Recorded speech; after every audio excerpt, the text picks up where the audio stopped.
धीरे धीरे धीरे धीरे। और 3 बंब जे आहेत ते दाखल। आखिर एक के बाद एक फ्लाइट्स में आ रही तकनीकी गड़बड़ियों का कारण क्या है? क्या यात्रियों की सुरक्षा केवल किस्मत पर छोड़ दी गई?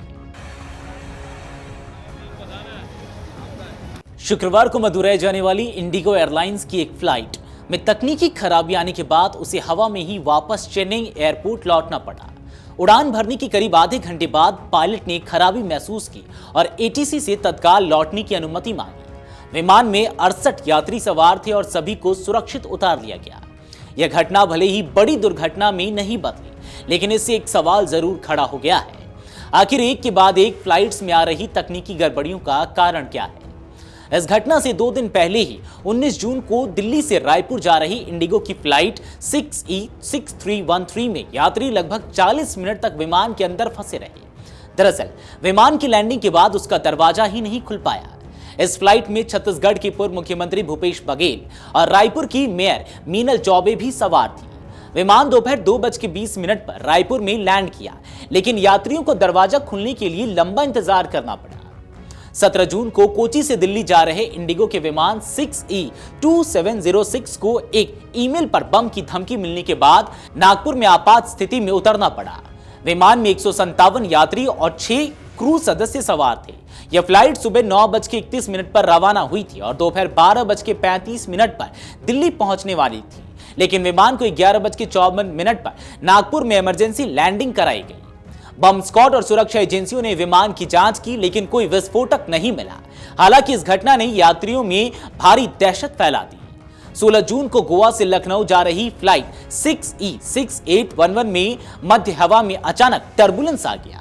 एयरलाइन ने बताया कि पश्चिमी भारत में सक्रिय मानसून प्रणाली इसकी वजह बनी। हालांकि पायलट और क्रू ने निर्धारित प्रोटोकॉल के अनुसार स्थिति को संभाला और विमान को सुरक्षित रूप से लखनऊ में उतारा गया। एयरलाइन ने इस पर ज्यादा विवरण नहीं दिया, लेकिन यात्रियों ने सोशल मीडिया पर टर्बुलेंस के दौरान डरावने पल साझा किए।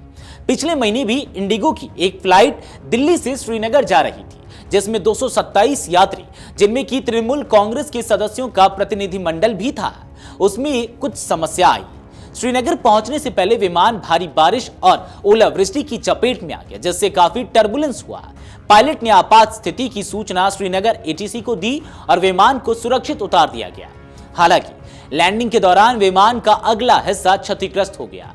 सौभाग्य से कोई यात्री घायल नहीं हुआ, लेकिन यह घटना भी एयरलाइन के रखरखाव और योजना पर सवाल उठाती है। पिछले कुछ हफ्तों में इंडिगो की फ्लाइट्स में हुई लगातार 5 गंभीर घटनाएं चिंता का विषय है, चाहे वह तकनीकी खराबी हो, टर्बुलेंस हो या बम की धमकी। इन घटनाओं में कोई गंभीर नुकसान नहीं हुआ, लेकिन बार बार तकनीकी गड़बड़ियां और सुरक्षा चूकें इस बात का संकेत है कि एयरलाइन को अब रखरखाव, निरीक्षण और प्रशिक्षण प्रणाली पर गंभीरता से ध्यान देना होगा। अब तक डीजीसीए यानी कि नागरिक उड्डयन महानिदेशालय या इंडिगो की ओर से इन घटनाओं पर कोई ठोस आधिकारिक प्रतिक्रिया नहीं आई है। शुक्रवार की घटना पर भी इंडिगो ने कोई बयान जारी नहीं किया। क्या यात्रियों की सुरक्षा केवल किस्मत पर छोड़ दी गई है, या फिर एयरलाइन अब इतनी बड़ी हो गई है कि उसे जवाबदेही की चिंता ही नहीं? एक बार की घटना हो तो हादसा कहा जा सकता है, 2 बार को गलती, लेकिन जब हर हफ्ते एक नई घटना सामने आती है तो यह एक पैटर्न बन जाता है। यदि इंडिगो जैसी प्रमुख एयरलाइन अपने तकनीकी संचालन, सुरक्षा मानकों और यात्री अनुभव को गंभीरता से नहीं लेती, तो वह दिन दूर नहीं जब कोई घटना महज चेतावनी नहीं बल्कि बड़ी त्रासदी बन जाएगी। अगर आप ये वीडियो YouTube पर देख रहे हैं तो हमारे चैनल को सब्सक्राइब कर बेल आइकन दबाएं, और Facebook पर देख रहे हैं तो हमारे पेज को लाइक करें।